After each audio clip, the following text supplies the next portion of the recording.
An inverted yield curve occurs when short-term interest rates of a security trend higher than long-term interest rates of a similar security. Long-term rates tend to be higher than short-term rates because both interest rate risk and default risk go up with time. When short-term rates move higher than long-term rates, an inversion occurs, and this often signals a recession may be on the way.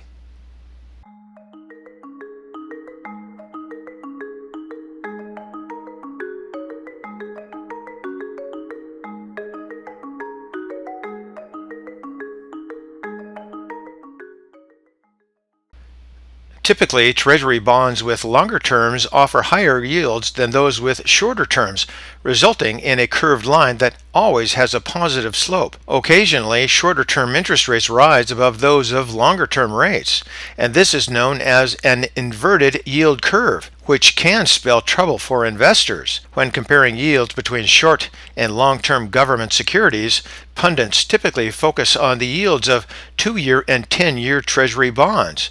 However, it may be better to use the 3-month Treasury bill versus the 10-year bond. Specifically, if the yield on the 3-month Treasury bill is higher than that of the 10-year bond, then there is a high likelihood of the U.S. economy slipping into a recession. The yield curve inversion has been a reliable indicator of the economy sliding into recession. However, the indicator does not show when a recession will take place. This graph here shows the yield between the 10-year bond and the 3-month Treasury from January 1982 to today.